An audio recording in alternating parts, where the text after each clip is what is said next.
Months have passed since the fire at St. Aldwin's. The world believes the story is over, the experiments buried, the ghosts forgotten. But secrets don't stay dead. They breathe in the quiet corners of the world. Jane Miller lives under another name now. Her son Robert, the boy born of science and loss, grows stronger every day. Yet beneath their fragile peace, a shadow moves. Somewhere in the ruins of London's forgotten labs, a final truth waits, one that will test the limits of forgiveness and the cost of survival. Pause. This is where bloodlines end or begin again. The Hidden Daughter, Bloodline Rising. The conclusion begins now. Months had passed since the night of the fire and the flight through London's rain-slick streets. The world had quieted, at least on the surface. Jane Miller, once Janet Anderson, had learned to live in the margins again. She and her son, Robert, had found shelter in a weather-beaten house on the Northumberland coast, a place that smelled of salt and kelp, where the sea erased footprints faster than memory could hold them. Every morning began the same. Jane lit 2 candles on the kitchen windowsill, one for the daughter she lost, and one for the man she feared she would lose again. Robert would sit at the table, quietly eating toast, the flickering light dancing in his green eyes. He was growing into himself now, leaner, taller, the edges of adolescence sharpening around him. But those eyes never let her forget what he was. Not entirely her son, not entirely human either. A fusion of genes, an experiment that should never have existed. And yet, when he smiled, she could almost believe in miracles again. Daniel Okello lived 3 miles inland, in a safe house provided by a friend from the old days at St. Aldwin's. He had become a man of ghosts, moving quietly, sleeping less, his mind circling the same guilt that had built his empire and destroyed it in equal measure.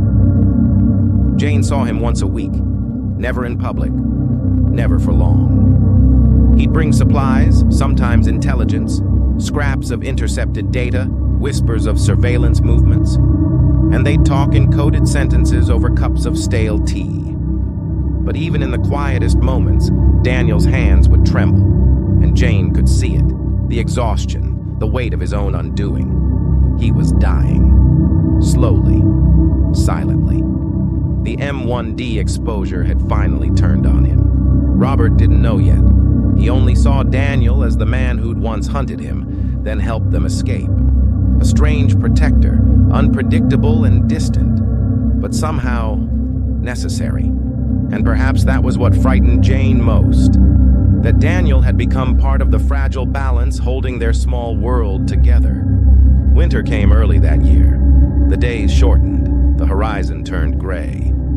And still, Jane couldn't shake the sense that something, or someone, was watching them. A van, sometimes parked at the end of the lane. A call that disconnected before she could answer. Footprints in the wet sand that didn't match hers. Each sign was small, subtle, but Jane had learned to live by patterns, and these patterns whispered danger. One evening, Daniel arrived at the cottage long after dark. His coat was soaked, his eyes bloodshot. Jane opened the door, heart pounding. Daniel? He stepped inside without speaking, dropped a bundle of papers on the table. Helena's back, he said simply. Jane froze. The name hit her like a cold slap. Helena Voss, the lead geneticist behind the M1D program, Daniel's former mentor, and the one person still capable of finishing what he started. She had vanished after the fire at St. Aldwin's, leaving behind a trail of ruined files and empty graves. Jane's voice was barely a whisper. Where? Daniel met her gaze. Berlin. She resurfaced under a new name, funding a private lab through a shell company. I intercepted chatter that she's rebuilding the sequence, using Robert's genome as the baseline. Jane's breath caught. You said it was destroyed. The data, the embryos. It was. Daniel interrupted. interrupted, voice hoarse. But she kept backups, insurance, and if she still has access to the original code, she can reproduce the entire line. Jane turned toward the window, the sea thrashing under moonlight. Her reflection looked like a ghost. So this isn't over. Daniel shook his head. It never was. Over the next few weeks, they prepared, quietly, methodically. Jane sold what little she owned for cash, burning any traceable paper trail. Daniel reactivated contacts from his old research network, searching for Helena's movements. And Robert, he listened, watched, waited. He was old enough now to understand that his existence carried a price. He heard the late-night arguments behind closed doors, saw the tension in his mother's hands when she packed supplies.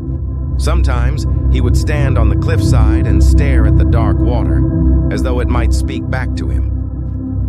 I don't want to keep running, he said one morning. Jane's chest tightened. Then we don't run. Not this time. By mid-March, they were ready to move. The plan was simple in theory.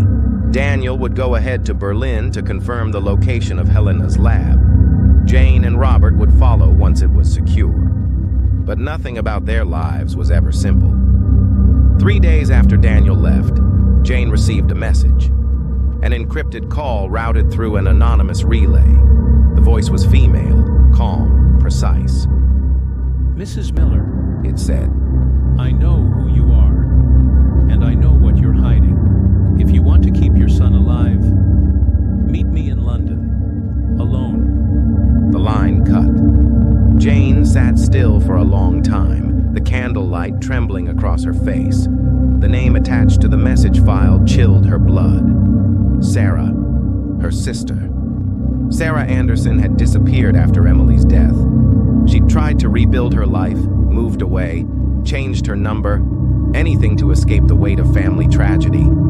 Jane hadn't heard from her in nearly a decade, and yet, somehow, she was back.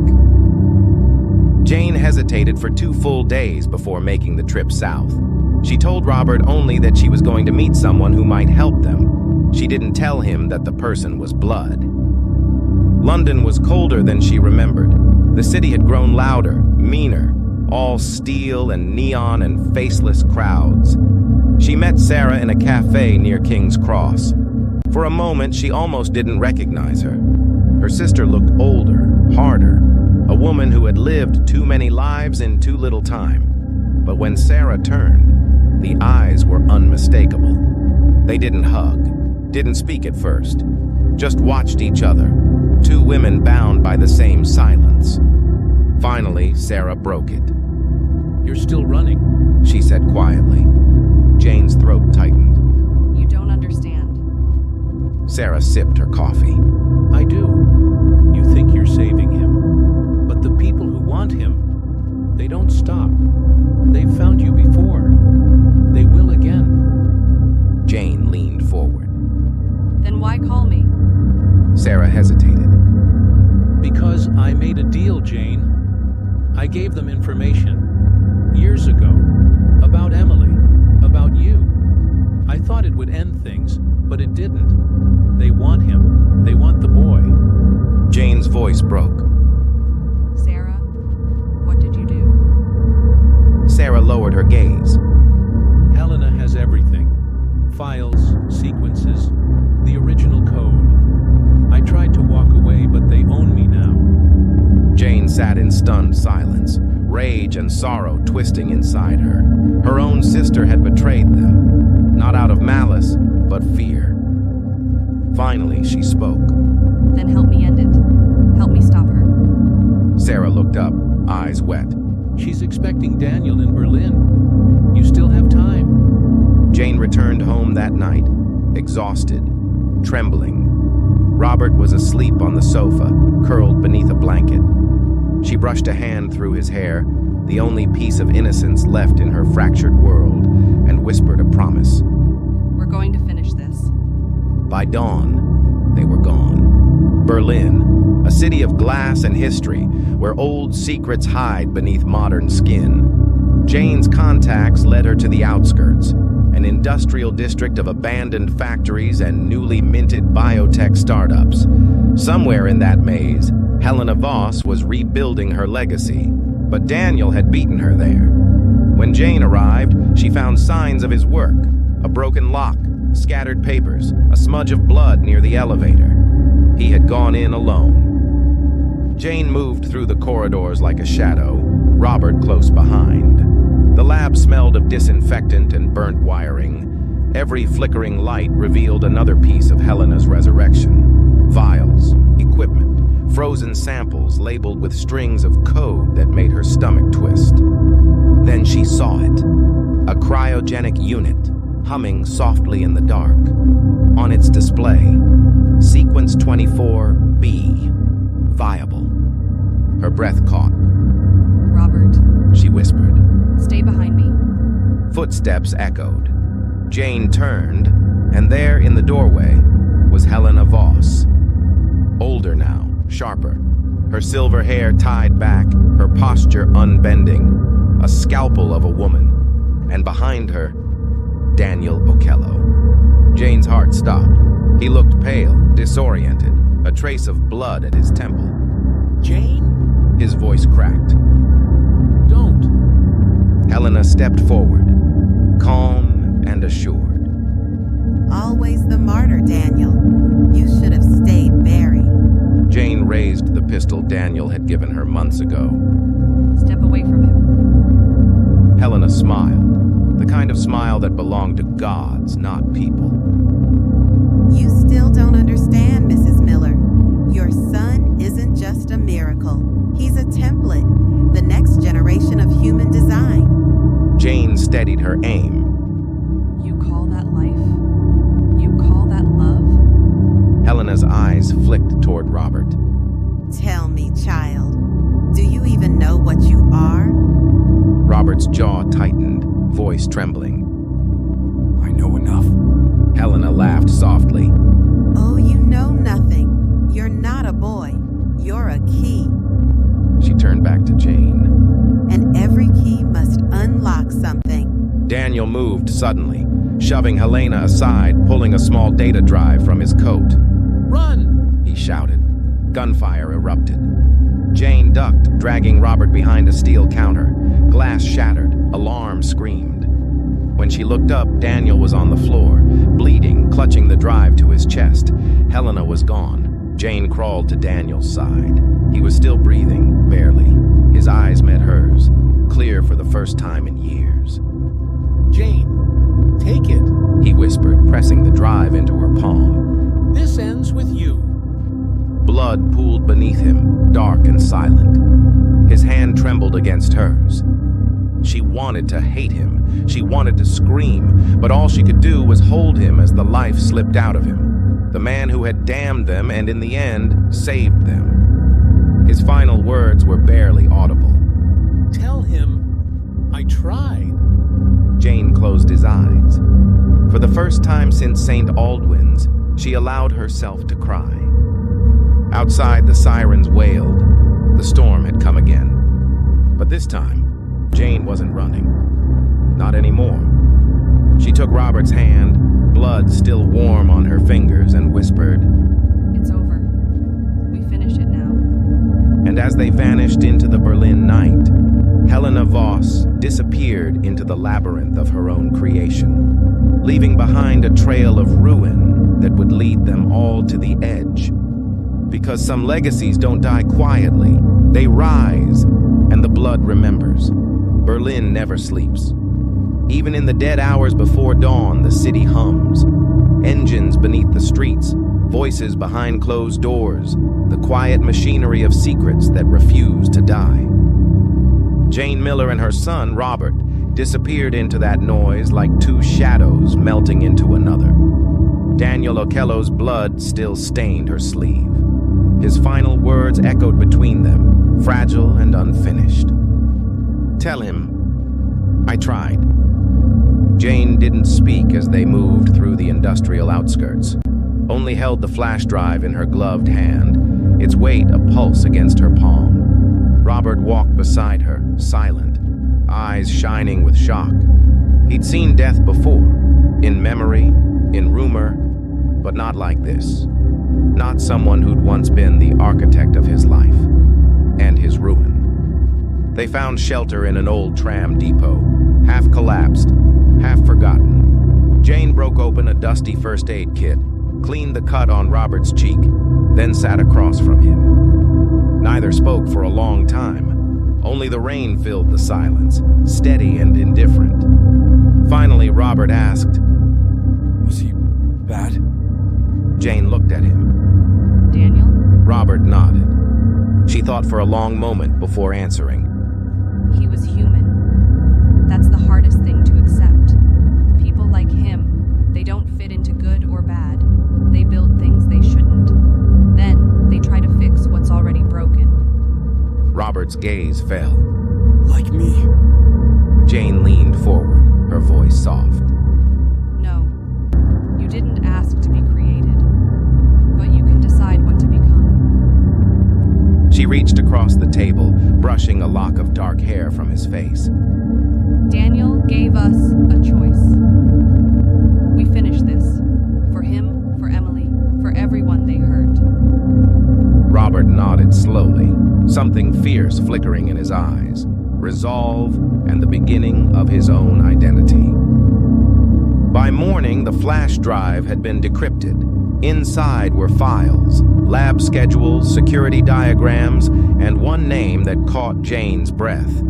Helena Voss, primary research site, Teagle facility. Jane stared at the coordinates, the thin lines of digital blue. She could feel Daniel's hand guiding her, even in absence. We ended here. She murmured. Robert stood at her shoulder, reading the screen. What happens after? Jane closed the laptop. After, we disappear again. But this time, on our terms. Music. Deep, restrained bass rhythm, underscoring movement. They made their way across the city, moving through side streets and old train tunnels, avoiding surveillance like instinct. Jane's mind stayed sharp, cold. Each motion deliberate. Each step closer to the woman who had rewritten their lives. Helena's lab sat beneath an unmarked logistics complex north of Teagle Airport. To the world above, it was just another warehouse. Below, however, it was something older, an inheritance from the Foundation's earlier days. A place where science and control blurred until they became the same thing. Jane's heart pounded as they descended the service stairs. Her hands shook not from fear, but memory. Of every corridor she'd walked in St. Aldwin's, of every sterile room that had stolen something from her. Now, at last, she was walking back into the fire. They reached the lower corridor. Ahead, a glass wall glowed faintly blue. Behind it, rows of sealed tanks, each containing the shape of something not yet born. Robert froze. What is this? Jane's breath hitched. The next generation. She whispered. Helena's future. Built from your blood. From the far end of the corridor, a voice cut through the silence. I was wondering when you'd come. Helena Voss stepped into view, perfectly composed, the sterile light catching the silver in her hair. Behind her, guards in black tactical gear waited, silent, precise. Jane raised her weapon. End of the line, Helena. Helena smiled faintly. Still playing the mother, even after everything. I admired that about you. She gestured toward Robert. And him? Look at him. The prototype fulfilled. Healthy, conscious, stable. You should be proud. Jane's finger tightened on the trigger. You don't get to speak about pride. Helena tilted her head. Why? Because I gave him life? Robert stepped forward. You didn't give me anything. Helena's eyes flicked to him, curious, clinical. Still denying your design. It's endearing, really. She turned back to Jane. You know, your sister warned me about this. She said you'd come, always driven by guilt, by loss. She was right. Jane's jaw clenched. Sarah's not part of this. Helena's smile widened. Oh, she always was. From the shadows, another figure emerged, Sarah Anderson. Jane's breath left her. Her sister's face was pale, eyes rimmed with regret. She carried a small access card in her trembling hand. Jane, I'm sorry. Jane stepped back, shaking her head. No, not you. Sarah's voice cracked. They said it would save you. Save Robert. I didn't know what Helena planned. Helena's tone was cold amusement. She gave me everything I needed. The codes, the maps, the security grid. Families are the weakest link in any system. Jane's voice dropped to a whisper. You used her. Helena's gaze hardened. I used everyone. That's what progress demands. Jane's mind spun. Too many memories, too many betrayals converging into one moment. But then something shifted. Robert stepped forward, calm, controlled, his voice quiet but firm. Helena, He said. you want to understand me? Let me show you. He raised his hands, and the lights above began to flicker. Helena frowned. What are you? The hum of the cryogenic tanks surged, alarms flickering red. Jane realized what was happening. Robert had triggered the emergency purge system Daniel had hidden in the old protocols. The lab's power grid was collapsing from within. Helena shouted, Stop him! The guards lunged, but Jane fired first. Clean, precise shots. One fell, then another. Smoke filled the corridor, the air thick with alarms and panic. Robert grabbed Sarah, pulling her behind cover. Run! He yelled. Helena tried to reach the control panel, but Jane caught her arm. They struggled, two women bound by years of opposite grief. You think this redeems you? Helena hissed. You're destroying knowledge that could save billions. Jane's voice was steady. Knowledge without conscience kills more. With a final push, she slammed Helena against the glass wall. It cracked, spiderweb lines spreading like veins. Helena's eyes widened. You wouldn't. Jane looked straight at her. I already have. The glass shattered. Cryogenic vapor engulfed the lab. Helena's scream was swallowed by the sound of rupturing steel. Softens, as if moving closer. Jane turned, coughing, eyes stinging from the fumes. Robert was at the far end of the corridor, dragging Sarah toward the exit. She ran to them, the ground shaking beneath her feet. The lab was collapsing. Systems failed in sequence one after another. Sparks rained like fireflies in the dark. They reached the surface as the explosion tore through the facility. A roar of fire and glass echoing into the Berlin dawn. Jane fell to her knees, gasping for air. Robert turned back, the rising flames reflected in his eyes. Sarah knelt beside her sister, sobbing. It's done. Jane whispered. It's finally done. Soft, ambient piano fades in. For the next few hours, they hid among the warehouses, waiting for the noise to fade. Helena was gone. No trace left, but ash and smoke. The Foundation's network would crumble without her. Sarah, shaken but alive, finally spoke. I never wanted it to end like this. Jane looked at her, exhausted. Neither did I. But we don't get to choose the clean endings. She touched her sister's hand. The first time in years. Go home, Sarah. Find peace if you can. We'll disappear again. Sarah nodded, tears cutting through the dirt on her face. Where will you go? Jane smiled faintly. Somewhere they'll never look. The sea again. Not Northumberland this time, but further west. Ireland's coast, where the cliffs rise like broken teeth against the Atlantic. Jane rented a small cottage with cash. No names, no records, just a view of the endless horizon. Robert spent his mornings walking the cliffs, sketching in a weathered notebook.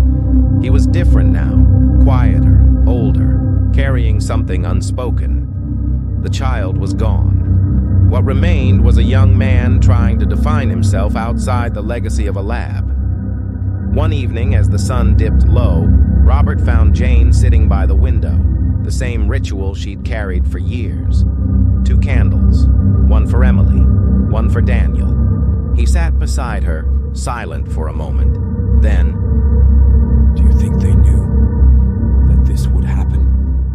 Jane watched the horizon, her voice barely above a whisper. I think Daniel did. In his way. Maybe this was the only way he knew how to make things right. Robert nodded. And Helena? Jane's eyes were distant. She believed she was saving the world. That's what makes people like her so dangerous. They mistake control for salvation. She turned to him, her expression softening. But we don't have to. You get to be more than what they made you, Robert. You get to choose. He met her gaze, green eyes reflecting the candlelight. I already have. Later that night, Jane stepped outside. The wind was cold but clean, the kind of cold that felt alive. For the first time in decades, she wasn't running. The ghosts of St. Aldwin's had quieted. The fires had burned out. She reached into her pocket and pulled out the flash drive. Daniel's final gift. For a moment, she considered destroying it. Then she hesitated. Not everything needed to be erased. Some truths needed to survive, not for power, but for memory. She buried it in the sand near the cliffs, a grave for the past, a seed for something better. As dawn broke, Jane and Robert stood side by side, watching the horizon turn gold. Neither spoke. The world was still dangerous, still uncertain, but it was theirs again. And in that quiet moment, Jane realized something she hadn't dared to feel in years. Peace. Not the absence of pain, but the acceptance of it. The wind carried the scent of salt and new beginnings. And for the first time since the fire at St. Aldwin's, Jane let herself breathe. Because the bloodline was no longer a curse. It was a reminder that even in the wreckage of creation, life finds a way to heal. The Hidden Daughter, Bloodline Rising. The story of what's left when the experiments end and the humans remain. In the end, the truth cost more than anyone imagined. Blood was spilled, promises were broken, but somewhere in the wreckage, love endured. Daniel Okello found his redemption not in science, but in sacrifice. And Jane, the mother who ran from her past, finally stopped running. The boy, Robert, walks a path neither man nor machine can define. The future written not in code, but in choice. The past cannot be undone, but it can be faced.